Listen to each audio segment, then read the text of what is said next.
पहलगाम से खानाबल तक 100 किलोमीटर है।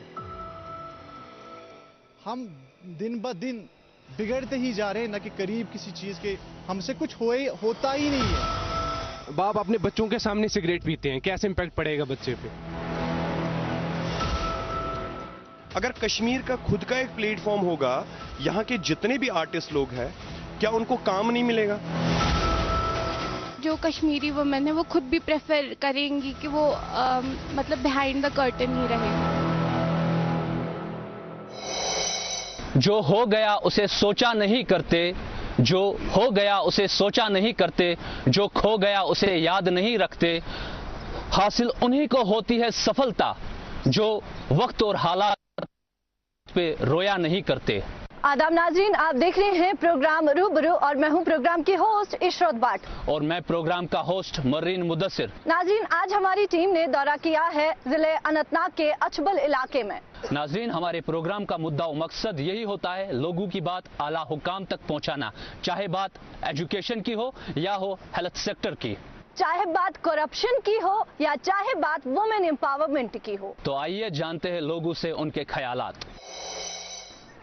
आप सबसे जानना चाहेंगे कि अचबल इलाके में तालीम को लेके क्या कुछ हो रहा है, क्या कुछ तब्दीलियां हैं। एजुकेशन में पिछले सालों से बहुत तरक्की हुई है, पिछले कुछ सालों से बहुत तरक्की हुई है। नए नए स्कूल खोले गए हैं, इंफ्रास्ट्रक्चर बढ़ाया गया है, तो अभी बहुत कुछ करना बाकी है, क्योंकि एजुकेशन ही मेन है हमारा। सब कुछ तो एजुकेशन ही है। एजुकेशन पे ही, जब एजुकेशन होगी तो तभी हम आगे चल सकते हैं। तो पिछले कुछ सालों से जो एटमॉस्फेयर रहा है एजुकेशन के लिए, कोविड में भी फिर भी जो हमारे बच्चे हैं उन्होंने मेहनत की, वो आगे चले गए। तो जो टैलेंट था बच्चों में तो वो भी बाहर निकल के आया। और एजुकेशन ने, जो एजुकेशन सेक्टर है यहाँ पे खासकर हमारे डिस्ट्रिक्ट अनंतनाग में बहुत आगे चल रहा है। तो मगर अभी बहुत कुछ करना ज़रूरी है, क्योंकि इंफ्रास्ट्रक्चर की कमी है अभी। रिमोट एरियाज़ में जो हमारे एसटी कम्युनिटीज़ हैं या जो रिमोट एरियाज़ हैं डिस्ट्रिक्ट अनंतनाग में, वहाँ पे अभी इंफ्रास्ट्रक्चर की ज़रूरत है। और कुछ इलाके अभी ये भी हैं जहाँ पे अभी डिग्री कॉलेजेस नहीं हैं। काफ़ी सुधार आया है हमारे एजुकेशन पे, जैसे कि आजकल एडमिनिस्ट्रेशन है, करप्शन भी खत्म हुई है। लेकिन कई जगह, जैसे मेरे भाई सज्जाद साहब ने बताया जो एशमुकाम से, कि कई जगह ऐसे हैं जहाँ पे भी कॉलेजेस नहीं है, बहुत दूर जाना पड़ता है। सोर्स की कमी की वजह से, जो फैमिली में इनकम की वजह से वो दूर जा नहीं सकते कॉलेजेस में। तो मैं चाहता हूँ कि वैसे जो इलाके हैं वहाँ पे भी एक एक कॉलेज को स्टार्ट किया जाए नए से। तो क्योंकि तालीम सबसे मस्ट चीज़ है एक इंसान के लिए। जब तक तालीम नहीं हासिल करेंगे तब तक हम आगे कुछ नहीं कर सकते, आगे नहीं बढ़ सकते। तो मेरी भी रिक्वेस्ट है अपनी एडमिनिस्ट्रेशन से, जितनी भी एडमिनिस्ट्रेशन हमारी यूटी जम्मू एंड कश्मीर में है, खासकर एलजी साहब को, कि पूरी तौर जितने भी इलाके इससे दूर है कॉलेज से, वहाँ पे वो कॉलेज स्टार्ट करे और हर एक बच्चे को तालीम हासिल करने का मौका मिले। मैं आपसे जानना चाहता हूं, क्या आपको लगता है इन 70 सालों के बाद, इन 3 सालों में कोई चेंज आई है एजुकेशन में? यस, चेंज आई है, बहुत चेंज आई है। देखो पहले क्या होता था, हमने भी मतलब कि मैंने भी कॉलेज में पढ़ा है, तो कुछ मतलब कि जो गवर्नमेंट एम्प्लॉयज है, टीचर्स है, प्रोफेसर्स है, लेक्चरर्स है, टाइम पे नहीं पहुंचते थे। आजकल क्या है, बायोमेट्रिक है। बायोमेट्रिक 10 बजे के अंदर अंदर एंट्री होनी चाहिए, अटेंडेंस होनी चाहिए हर एक टीचर की, चाहे प्रोफेसर हो, लेक्चरर हो। वो एडमिनिस्ट्रेशन में चेंज है, हर एक चीज़ में आई है, चलो डेवलपमेंट में चाहे किसी और चीज़ में, सब चीज़ में मतलब कि एक चेंज आई है। उसके लिए हम बहुत थैंकफुल है उनके एडमिनिस्ट्रेशन से, खासकर एलजी साहब से। एजुकेशन में पिछले 100 सालों से नहीं हुआ था, वो पिछले 3 सालों से हुआ। यानी कि काफ़ी सारी चेंज आई है, काफ़ी सारी डेवलपमेंट हुई है। जैसे कि आजकल बहुत ज़्यादा देखा जाता है स्कूल्स में कि पढ़ाई हो रही है नहीं हो रही, पूरी तरीके से देखा जाता है। हमारे जो सीईओज है या फिर जो ज़डीओज है पूरे एक्टिव रहते हैं, या फिर टीचिंग फैकल्टी आजकल बहुत ज़्यादा एक्टिव रहती है, टाइम पे स्कूल पहुंचती हैं, टाइम से निकलते हैं और ख़ास करके बच्चों पे फोकस करते हैं, खाली एजुकेशन में ही नहीं। एजुकेशन के साथ साथ कुछ एक्स्ट्रा करिकुलर एक्टिविटीज़ के साथ साथ बहुत सारी चीज़ें आज स्कूल्स में हो रही है, जो कि डेवलपमेंट का एक सबसे बड़ा पार्ट है। एजुकेशन में अगर पढ़ाई की बात करें, पढ़ाई में भी काफ़ी ज़्यादा सुधार आया है। आजकल प्राइवेट स्कूल्स हो, गवर्नमेंट स्कूल्स हो, काफ़ी अच्छी तरीके से देखा जाता है और सारी चीज़ें practically as well as theoretically अच्छी तरीके से करवाई जाती है। जो पिछले 100 सालों से नहीं हुआ था वो पिछले 3 सालों से हुआ है। जैसे कि आपने कहा कि पिछले 100 सालों से नहीं हुआ था, पिछले 3 सालों में वो होने लगा है। क्या मकसद था पिछले 100 सालों से, क्यों नहीं हुआ ये? देखिए, उतना तो मेरे को नहीं पता, लेकिन मैं इतना कहना चाहूँगा पिछले 3 सालों से इस वजह से हुआ क्योंकि एलजी साहब ने पूरी तरीके से फोकस किया और जो एडमिनिस्ट्रेशन ने पूरी तरीके से इस चीज़ पे फोकस किया है कि एजुकेशन सिस्टम को किस तरीके से डेवलप करना है और उन्होंने पूरी तरीके से इस पे रिसर्च करके पूरी तरीके से इसको डेवलप करने की कोशिश करी है। हाँ, अभी पूरी तरीके से 100% तो डेवलप नहीं हुआ है, लेकिन जितनी डेवलपमेंट हुई है दैट इज अनफ और भी करनी है, अभी रुकना नहीं है, और भी करना है। और हम सोशल एक्टिविस्ट्स हम भी अपनी तरीके से कोशिश करते ही रहते हैं। माशाल्लाह एडमिनिस्ट्रेशन तो बहुत ज़्यादा कोशिश कर रही है। एजुकेशन या हेल्थ हो, डेवलपमेंट हो रही है, लेकिन जो आशाएं हमें हैं अभी वो पूरी नहीं हो रही है। मैं बात करूंगी अपने हायर सेकेंडरी नवगाम की, जो गर्ल्स है ना, वहाँ पर स्टाफ की डरत है, लेकिन जहाँ ऐसा बड़ा इदारा हो जो हायर सेकेंडरी हो, जहाँ साइंस पढ़ाया जाए या बाकी मज़ामीन पढ़ाया जाए, लेकिन स्टाफ की डरत है। आज हमें मौका मिला कि इस मीडिया के ज़रिए, इस टीम के ज़रिए हुकाम तक ये पैगाम पहुँचाए कि इसका सद्भाव किया जाए। और दूसरी हमारी यही ख्वाहिश है कि हमारा जो हेल्थ सेंटर पीएचसी है उसकी 2 इमारतें अभी इनकम्प्लीट है। उस ज़िमन में हमने सीएमओ साहब से बात की है, आला हुकाम से बात की है, लेकिन क्या पता हमारी नसीब ऐसी है कि वो उन बातों की तरह इल्तिफा नहीं करते। तो इस मीडिया की वसातत से हम ये बात उन तक पहुंचाना चाहते हैं और आशा रखते हैं कि ये जो प्रोग्राम आज यहाँ पर चल रहा है इंशाल्लाह एक दिन अपना रंग खुद दिखाए।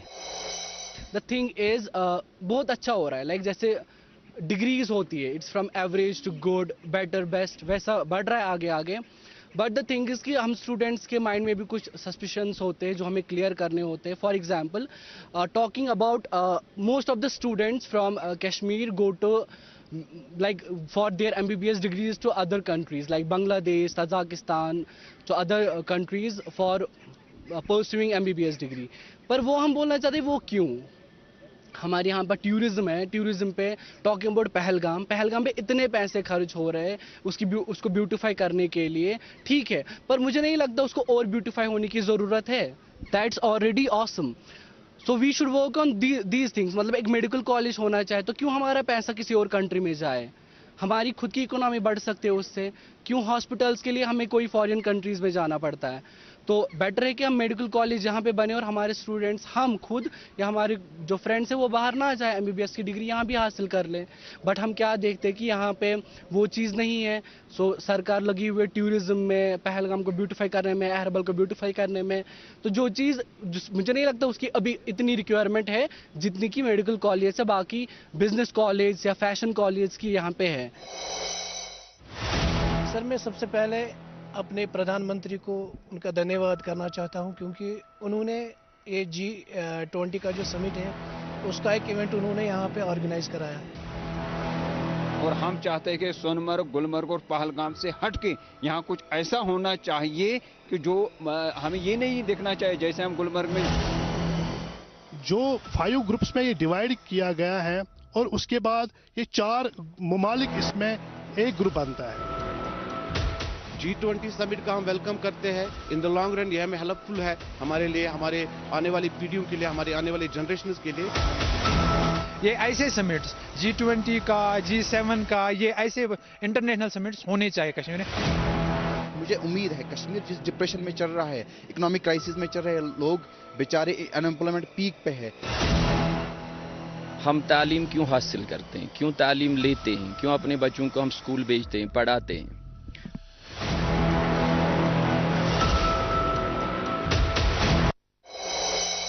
मैं खुद एक स्टूडेंट हूँ, मेरा फर्स्ट हैंड एक्सपीरियंस है कॉलेज एजुकेशन सेक्टर में। तो आई फील कि सबसे एक लैक जो करता है एक चीज़, वो है स्टाफ, हमारा स्टाफ। एक बर्निंग इशू है हर किसी जगह पे, इस बारे में प्रोटेस्ट्स हो रहे हैं अबाउट स्टाफ की कमी है, स्टूडेंट्स क्लासेस नहीं ले पा रहे।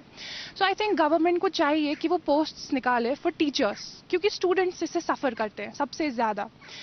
एग्जाम्पल देती हूँ, हमारा नोडल कॉलेज है, तो वहाँ पे पहलगाम के स्टूडेंट्स आते हैं, मटन के स्टूडेंट्स आते हैं, दूर दूर से स्टूडेंट्स आते हैं, क्योंकि हमारे कॉलेज में कुछ टीचर्स अवेलेबल है। लेकिन उन कॉलेजेस में जहाँ से वो आते हैं, वहाँ पे टीचर्स की बहुत कमी है, वहाँ पे स्टूडेंट्स को इतनी फैसिलिटीज़ नहीं है, तब जाके वो नोडल कॉलेजेस में आते हैं। तो आई थिंक ये एक बर्निंग इशू है जिसको गवर्नमेंट को देखना चाहिए, इसके लिए कुछ करना चाहिए, हमारे लिए कुछ करना चाहिए, क्योंकि एजुकेशन का सबसे मेन फैक्टर जो है वो टीचर्स है। उन्हीं से ही बच्चे एक्सपीरियंस लेते हैं, नॉलेज लेते हैं। अगर वो ही एब्सेंट होंगे तो I don't think education system इतना कुछ कर पाएगा हम जनरेशंस के लिए। आपसे जानना चाहूँगी मैं, जो एजुकेशन पॉलिसी सरकार ने नई लाई है, उस एजुकेशन पॉलिसी से यूथ को क्या फ़ायदा मिलेगा? उसमें बहुत सारे ऐसे सब्जेक्ट्स हैं जिनसे हम पहले वाकिफ़ नहीं थे। बहुत स्किल कोर्सेज आए हैं जो हमारी बेटरमेंट के लिए बहुत अच्छे हैं। बट अगेन यही क्वेश्चन आता है कि वो बहुत हेक्टिक है, हमारे लिए वो बहुत नया है। ठीक है, बहुत सारे टीचर्स अगेन अवेलेबल नहीं है, तो स्टूडेंट्स बहुत सफ़र करते हैं। आई थिंक एक मॉडरेट अप्रोच अगर होता, एब्रप्टली ऐसे चेंज नहीं करते, I think it would have been better. तो एजुकेशन के बारे में मेरी यही राय है कि colleges, schools, higher secondaries, primary schools जितने भी हमारे इस एरिया में, डिस्ट्रिक्ट अनंतनाग में आते हैं, या हमारे खास करके इस कुठाड़ एरिया में आते हैं, यहाँ पे एजुकेशन बहुत अच्छा है, काफ़ी सुधार आया हुआ है, पढ़ाई भी अच्छी हो रही है। बच्चे पहले स्कूल नहीं जाते थे, अब दौड़ के बच्चे स्कूल जाते हैं। उनको वहाँ पे टीचर्स के साथ एक माहौल अच्छा मिल रहा है। पहले बच्चों को थोड़ा माहौल स्ट्रिक्ट मिलता था, जिसकी वजह से बच्चे स्कूल जाने में डरते थे, स्कूल निकलने के लिए डरते थे बच्चे। सुबह बोलते थे मैं नहीं जाऊंगा स्कूल। क्या होता था बेसिकली, जो होता था उनको थ्रेट होता था, स्कूल में डरते थे, मार पड़ती थी, या किसी बच्चे को होमवर्क नहीं होता था उसको मारा जाता था, बेरहमी से, पुराना टाइम था, मारा जाता था बच्चों को। अब जो है उनको एक फ्रेंडली गाइड किया जाता है, स्कूल्स में फ्रेंडली गाइड किया जाता है। इस वजह से बच्चे स्कूल जाते हैं, एजुकेशन ज़्यादा हो रहा है। हमारे इस एरिया में मैं देख रहा हूं, जब से मैं भी देख रहा हूं, तब से अच्छा ही चल रहा है। मैं ये कहूँगा कि हमारी एक पहलगाम कॉन्स्टिट्यूंसी है, वहाँ पे अभी बच्चों के पास डिग्री कॉलेज नहीं है, क्योंकि ये तो मेरे ख्याल में कंट्री में मैं पहली बार देख रहा हूँ कि कोई एक कॉन्स्टिट्यूंसी है जो विदाउट कॉलेज अभी भी है। क्योंकि उनको अभी भी जो पहलगाम के बच्चे हैं, पहलगाम से खनबल तक 100 किलोमीटर है, तो वहाँ के बच्चे बहुत सफ़र कर रहे हैं इस मामले में। वो क्योंकि आपको पता है सोर्स की कमी है, कुछ लोगों के पास सोर्स की कमी होती है, उनके बच्चे पढ़ाई छोड़ते हैं, क्योंकि कॉलेज जब दूर है पहलगाम से। हम चाहे 70 साल हो गए, 60 साल हो गए कॉलेज अनंतनाग में, हम 70-60 साल से वहाँ के बच्चे अभी भी जाते हैं खनबल में ही, अनंतनाग में ही, टाउन में ही, सिटी में ही। तो मेरी रिक्वेस्ट है एलजी एडमिनिस्ट्रेशन से, गवर्नमेंट से मेरी रिक्वेस्ट है कि पहलगाम कॉन्स्टिट्यूंसी में खासकर मेरी रिक्वेस्ट है कि वहाँ पे कॉलेज जल्द से जल्द स्टार्ट किया जाए। मेरे पास स्टूडेंट्स आते हैं जो पढ़ने का हौसला और इंटरेस्ट रखते हैं, लेकिन what is the main thing कि जो उनका हिंड्रेंस बनता है वो है उनका फाइनेंशियल सेटअप। उनके पास फाइनेंशियल प्रॉब्लम बड़ी ज़बरदस्त होती है। मतलब बड़े टैलेंटेड बंदे जो हैं, जो मतलब चाहते हैं कि हम पढ़ें, लेकिन मसला ये है कि उनके पास जो है पैसे की बहुत ज़बरदस्त कमी होती है। तो मेरी सबसे बड़ी इंपॉर्टेंट जो मतलब एक बात रहेगी या एक सजेशन रहेगी कि स्कॉलरशिप जो है स्टूडेंट्स को मतलब रेगुलरली मतलब मिलने चाहिए। मैं देखता हूँ कि फार्म जो स्टूडेंट्स भरते हैं, एनएसपी का भरते हैं या पोस्ट मैट्रिक स्कॉलरशिप, 2-2 साल गुजरने के बाद भी वो स्कॉलरशिप नहीं आती। उन्हें कहीं पे एडमिशन किया होता है तो फिर उनको विड्रा भी करना पड़ता है, वो एडमिशन भी विड्रा करना पड़ता है उनको। तो उनके पास कभी पैसे नहीं होते फ़ी भरने के लिए। और आप देखते हैं कि मतलब कॉलेजेस में या मतलब स्कूलों में जो है मिनिमम फ़ीस तो भरनी ही होती है आपको, तो वो किसी भी सूरत में आपकी माफ़ नहीं की जाती। तो अब किसी या मतलब कॉलेजेस में देखते हैं कि हमने फाइनेंशियल असिस्टेंस जो हैं या पुअर फंड जो बनाए हैं, लेकिन हम वहाँ से कैटर नहीं कर सकते। जितने हमारे पास स्टूडेंट्स आते हैं मतलब उनके लिए वो सफिशिएंट नहीं होता है।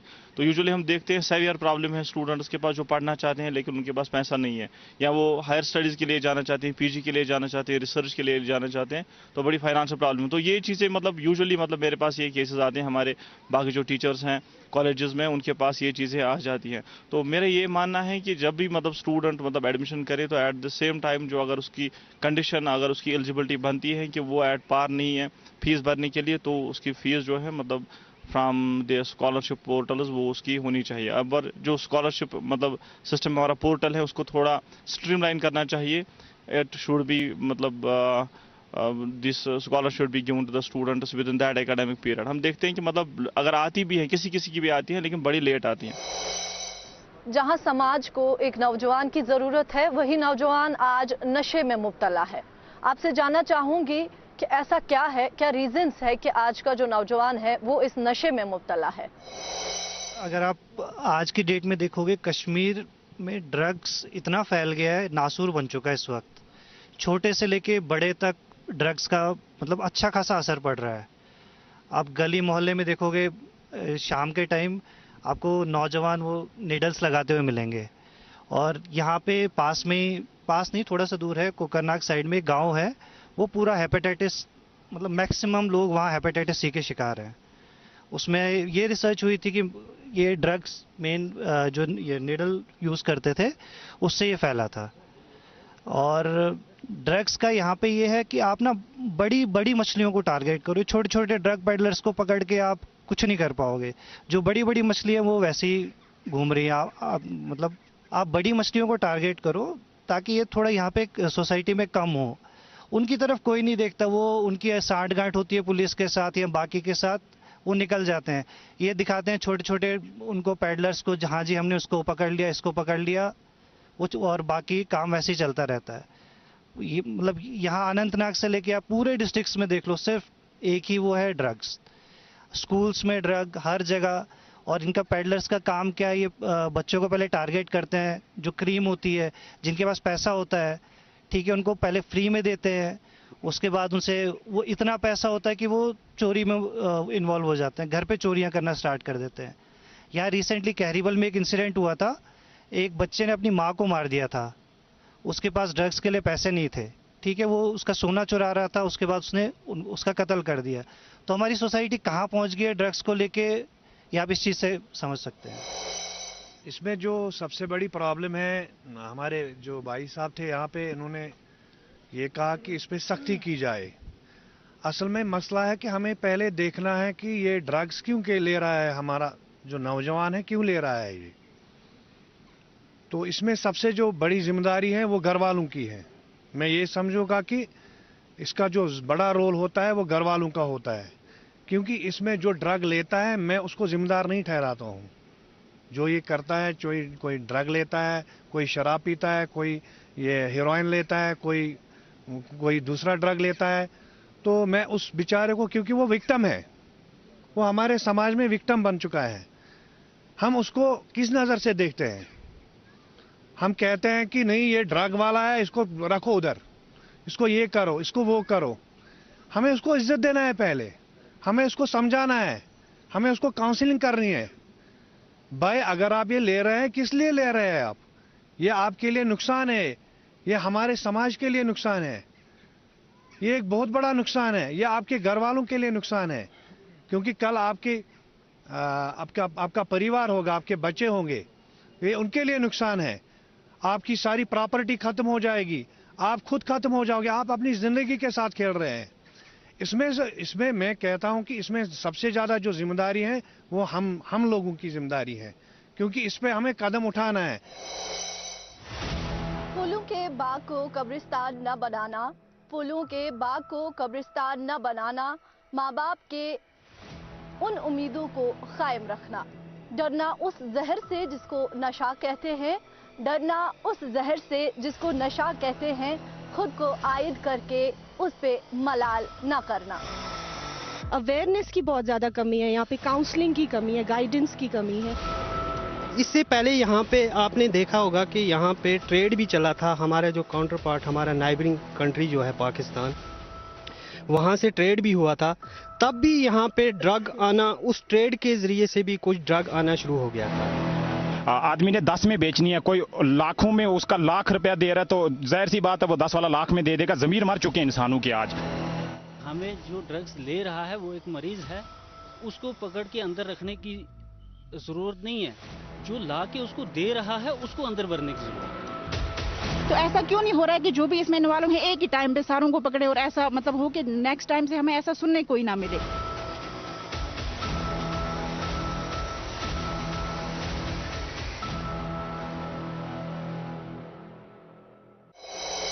हम सब जानते हैं कि हर चीज के पीछे एक काज होता है। अगर आप ड्रग्स को टैकल करने चले तो कभी नहीं कर पाएंगे, नामुमकिन है। अगर इसको टैकल करना है तो इसके काज को मिटाना है। काज क्या है? ड्रग्स और जवानी दोनों इंटर रिलेटेड है। एक इंसान नशा करता है, एक इंसान को नशा लगता है जवानी में। क्यों सर? जवानी जो है ये एक चैलेंजिंग फेज है। इसमें सेंसेस पीक पर होते हैं और बाहर की तरफ भाग रहे होते हैं।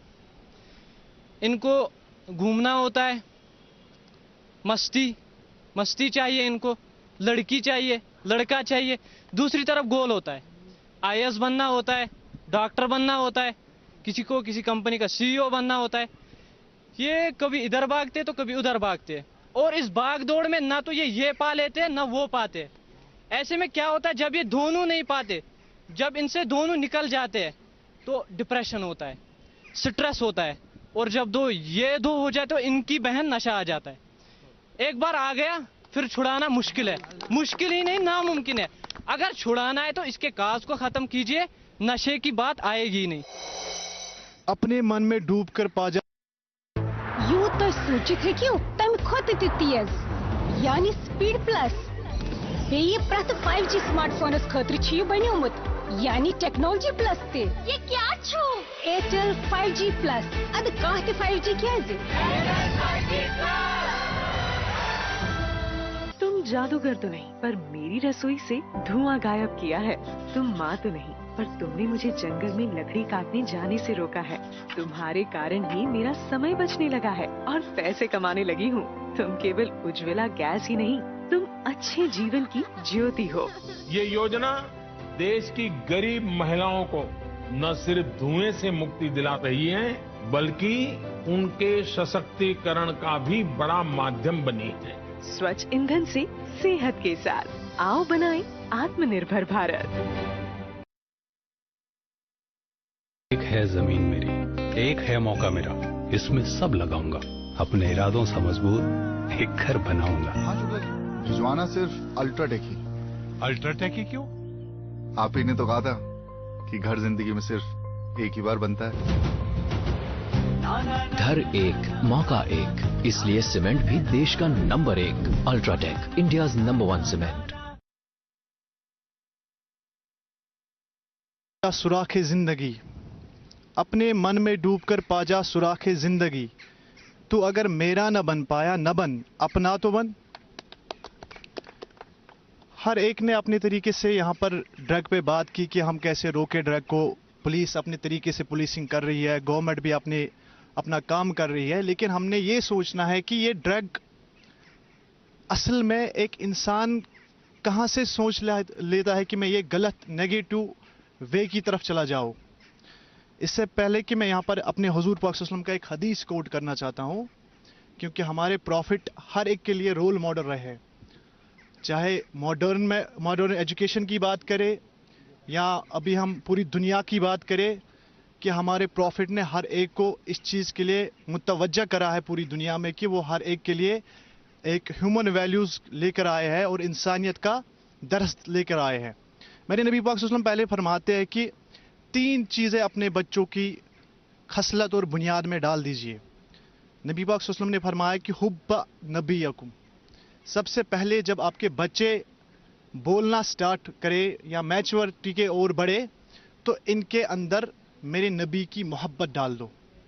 उसके बाद हुब्बा अहले बैत, उसके बाद मेरे अहले बैत का मोहब्बत डालो, उसके बाद तालीम कुरान, और फिर मेरे हुजूर ने मुतवज्जा किया इस चीज़ के लिए कि फिर अपने बच्चों को, अपने बेटियों को आप अगर किसी भी ऐवान में भेजोगे तो वह अपने हया, अपने किरदार, जो कि आज हम देख रहे हैं, सबसे पहले तो किरदार ही बिगड़ रहे हैं। जब इंसान का किरदार ना बिगड़ता तो वो इस ड्रग की तरफ ना चले जाता। जब उसको बेसिक नॉलेज होती कि मेरे रिलीजियस में मेरे नबी पाक जो हमारे प्रॉफिट है, क्योंकि हमने दुनिया में रहना नहीं है, कुल मताओ दुनिया इलल कलील। हुजूर ने फरमाया कि ये दुनिया ऐसी है जैसे हम पानी में डिप करते हैं ना अपने फिंगर को, और फिर जब ऊपर ले आते हैं तो वो पानी कुछ सेकंड्स में सूख जाता है। हमने ये चीज़ें सोचनी है कि हमारे प्रॉफिट ने हमें इन सब चीज़ों के लिए कैसे ये काउंसलिंग की है अकॉर्डिंग टू हदीस और सुन्ना। देखिए, अभी हम बात करेंगे कितने कश्मीर एक ऐसा जैसे मानना पिरवर। मैं यहाँ पे आपको रोकना चाहता हूँ। क्या आपके कहने का मतलब यही है कि जो हमारे स्कॉलर्स हैं, मजहबी स्कॉलर्स हैं, उनको आगे आना चाहिए? ओब्वियसली, जैसे अभी एजुकेशन की बात हो रही थी, एजुकेशन तब तक इनकम्प्लीट है जब तक इसमें टीचर्स नहीं होंगे, क्योंकि हुजूर ने फरमाया कि जो मेरे कौम के रहनुमा है वो है उलमा, क्योंकि इन उलमाओं को मतलब पिलर्स ऑफ नेशन कहते हैं। इन्हें आगे आना है, इन्हें इस पर बात करनी पड़ेगी, इन्हें काउंसलिंग करनी पड़ेगी, इन्हें अगर डोर टू डोर कंपेनिंग भी करनी पड़ेगी इस चीज़ के लिए। जैसे शाह हमदान आए, वो एक जगह पर खानका में नहीं बैठे, वो हर एक के घर गए, हर एक के गांव गए, उसने काउंसलिंग की कि क्या सही है क्या गलत है। हम दिन ब दिन बिगड़ते ही जा रहे हैं, न कि करीब किसी चीज़ के हमसे कुछ होता ही नहीं है, चाहे इंडिविजुअली, चाहे इनफरादी, चाहे इज्तिमाई। हम अपनी सोसाइटी के लिए क्या कर रहे हैं? हम तो बस इन खराबियों के सिवा कुछ नहीं देख रहे हैं। हमने आगे आना है इन सब चीज़ों के लिए। यहाँ पर हम बात कर रहे हैं ड्रग एडिक्शन की। देखिए, अगर हम इंडिया की बात करें तो हम एक चीज़ होती है जिसे डेमोग्राफिक डिविडेंड बोलते हैं। इंडिया की 50% से ज़्यादा population under the age group of 25 है, और more than 65% of India's population falls under the age group of 35। तो मतलब India is one of the youngest Nations of the world. India की एवरेज एज है 28। ये खाली कश्मीर की नहीं है बल्कि ऑन द नेशनल लेवल।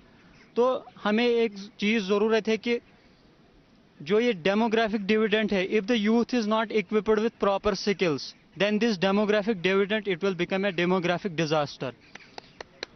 तो ड्रग एडिक्शन, जैसे आपने यहाँ पर बात की कि ड्रग पेडलर्स की, yes, definitely it is a problem of supply and demand, but it's not exclusively a problem of supply and demand. तो बात यहाँ पे ड्रग्स की चल रही है, तो इसके बारे में सबसे पहले हमें, जैसे भाई ने बोला कि पहले काज पता होना चाहिए ड्रग हो क्यों रहा है। आजकल मोस्टली क्या होता है कि पता है सबको, डिप्रेशन वगैरह, एंजाइटी वगैरह की वजह से लोग ड्रग्स करने लगते हैं। और सबसे पहली मेन बात है हमारे घरों में, जैसे हमारे मज़हब में तो ऐसा कुछ है ही नहीं कि बिल्कुल मना किया गया है ड्रग्स को, बंदे को रिलीजन से ही बाहर किया जाता है जो ड्रग्स में इन्वॉल्व होता है। फिर बाकी बात में छेड़ना नहीं चाहूँगा इस टॉपिक को, बट थोड़ा सा बोलना चाहूँगा कि मेरे मुस्लिम फ्रेंड्स हैं, बाकी सब, पहले बात आती है पेरेंट्स पे। बाप अपने बच्चों के सामने सिगरेट पीते हैं, कैसे इम्पैक्ट पड़ेगा बच्चे पे? वो क्या आगे जाके बच्चा भी सोचेगा, अरे बाप पीता है कि अभी इतने साल जी लेगा, मेरा क्या हो जाएगा, मैं भी कर लेता हूँ, क्या हो जाएगा। पहले घर पे देखना है, अपने बच्चों को रोक रहे हैं यार, बाहर उसके साथ नहीं चल, इसके साथ नहीं चल, पहले घर से स्टार्ट करो, अपने बच्चों पे क्या इम्पैक्ट पड़ेगा। और फिर दूसरी बात रहती है सोसाइटी की। क्या होता है, हम अगर बाहर जाते हैं, देखते हैं कोई ड्रग्स कर रहा है, अभी हम सब बड़ी बड़ी बातें कर रहे हैं कि ड्रग रोक लेंगे, ये कर लेंगे, बट हम कुछ नहीं करते। कोई कर रहा है, अरे इसके साथ मत उलझो भाई, नशेड़ी है, पता नहीं क्या कर देगा, हम कुछ नहीं कहते। जब बात हमारे घर पे आती है, हमारा भाई ड्रग्स में इन्वॉल्व होगा, हमारा कोई ड्रग्स में इन्वॉल्व होगा, तब हम उस टॉपिक पे बात करेंगे, तब हम वहाँ पे एक्शन उठाएंगे, हाँ भाई ड्रग्स को बंद करना चाहिए, तब हम सीरियस एक्शन लेंगे। तब तक हम चुपचाप देखते रहेंगे क्या होता है, जब तक कोई हमारा अपना इन्वॉल्व नहीं होता। सर, मैं सबसे पहले अपने प्रधानमंत्री को उनका धन्यवाद करना चाहता हूं, क्योंकि उन्होंने ये G20 का जो समिट है उसका एक इवेंट उन्होंने यहाँ पे ऑर्गेनाइज कराया, और हम चाहते हैं कि सोनमर्ग, गुलमर्ग और पहलगाम से हट के यहाँ कुछ ऐसा होना चाहिए कि जो हमें ये नहीं देखना चाहिए जैसे हम गुलमर्ग में जो 5 ग्रुप्स में ये डिवाइड किया गया है और उसके बाद ये 4 ममालिक इसमें एक ग्रुप बनता है। G20 समिट का हम वेलकम करते हैं। इन द लॉन्ग रन ये हमें हेल्पफुल है हमारे लिए, हमारे आने वाली पीढ़ियों के लिए, हमारे आने वाली जनरेशंस के लिए। ये ऐसे समिट्स G20 का, G7 का, ये ऐसे इंटरनेशनल समिट्स होने चाहिए कश्मीर में। मुझे उम्मीद है कश्मीर जिस डिप्रेशन में चल रहा है, इकोनॉमिक क्राइसिस में चल रहे हैं, लोग बेचारे अनएम्प्लॉयमेंट पीक पे है। हम तालीम क्यों हासिल करते हैं, क्यों तालीम लेते हैं, क्यों अपने बच्चों को हम स्कूल भेजते हैं, पढ़ाते हैं।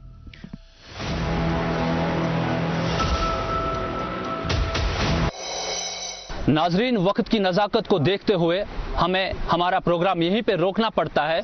अगर आप चाहते हैं कि आपके इलाकों में हमारी टीम आए और आपके मसले मसाइल आला हुकाम तक पहुंचाए, तो हमारे टीवी पे दिए गए स्क्रीन पे हमारे सोशल मीडिया से आप हमारे साथ राब्ता कर सकते हैं।